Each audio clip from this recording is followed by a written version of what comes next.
Thiruvananthapuram regional cancer സെന്ററിലെത്തുന്ന രോഗികൾ ഭക്ഷണത്തിനായി ബുദ്ധിമുട്ട് അനുഭവിക്കുന്നുവെന്ന ജനം TV വാർത്തയിൽ ഇടപെടൽ.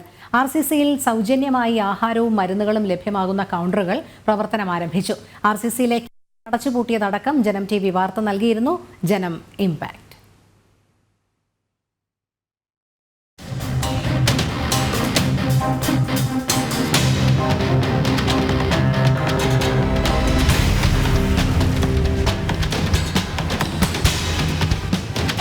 പതിനൊന്ന് മണി തൊട്ട് ക്യൂവിൽ നിൽക്കുന്നതാണ്. പക്ഷെ ഇതുവരെ ഭക്ഷണം കിട്ടിയിട്ടില്ല.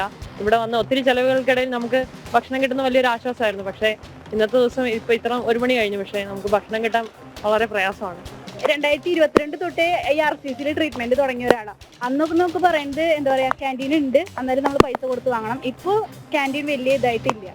അതായത് നമ്മൾ അതിന്റെ ഉള്ളിൽ തന്നെ പോലീസുകാർ വിൽക്കുന്നുണ്ട്. അതും ഭയങ്കര ക്യൂ ആയിട്ട് വിൽക്കണേ. പിന്നെ നമുക്ക് ഇവിടെ പോലീസുകാരുടെ നമ്മൾ നിൽക്കണ വെയിറ്റിംഗ് റൂമിലും ഉണ്ട്. അതും പൈസ കൊടുത്തിട്ട് തന്നെയാണ് ഫുഡും. ഇപ്പൊ ഒരു ചായക്ക് തന്നെ 11 രൂപ, അങ്ങനെയൊക്കെയാണ് റേറ്റ്. ഫുഡ് വരുന്നുണ്ട്, പക്ഷെ ഇവിടെ ക്യൂ പാലിസ് കൊടുക്കാത്തത് കൊണ്ടാണ് ഇപ്പൊ മിക്ക വണ്ടിയും ഇവിടെ നിർത്താതെ തിരിച്ചത്. ഇന്ന് 2 വണ്ടി വന്നത്, 2 പാർക്ക് ചെയ്യാതെ നേരെ ഫ്രണ്ടിലോട്ടാണ് പോയത്. തിരുവനന്തപുരം RCCയിൽ ഭക്ഷണ സൗകര്യമില്ലാതെ രോഗികളും കൂട്ടിരിപ്പുകാരും പൊറുതിമുട്ടിയ സാഹചര്യത്തിലെ പ്രതികരണങ്ങളാണിവ. ആഴ്ചകളായി RCCയിലെ ക്യാന്റീൻ അടച്ചിട്ടത് രോഗികളെ വലച്ചിരുന്നു. ജനം TVയുടെ ഈ വാർത്തയുടെ അടിസ്ഥാനത്തിലാണ് ആരോഗ്യവകുപ്പിന്റെ അടിയന്തര ഇടപെടൽ. RCCയിൽ ഫ്രീ ഡ്രഗ് ഫുഡ് ബാങ്ക് കൗണ്ടറുകൾ പ്രവർത്തനം ആരംഭിച്ചു. ഫ്രീ ഡ്രഗ് ബാങ്കിന്റെ counter patient welfare and service ബ്ലോക്കിലാണ് പ്രവർത്തനം ആരംഭിച്ചത്. കീമോതെറാപ്പി മരുന്നുകൾ, ആന്റിബയോട്ടിക്കുകൾ, ഡിസ്പോസിബിൾ സപ്പോർട്ടീവ് മരുന്നുകൾ എന്നിവ സൗജന്യമായി ലഭ്യമാക്കും.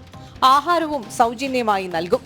മഴയെന്നോ വെയിലെന്നോ വ്യത്യാസമില്ലാതെ 11 മണി മുതൽ ഉച്ചഭക്ഷണത്തിനായി കാത്തുനിൽക്കേണ്ട രോഗികളുടെ ഗതികേടിനാണ് ഇതോടെ പരിഹാരമായത്. രശ്മി കാർത്തിക, ജനം, തിരുവനന്തപുരം.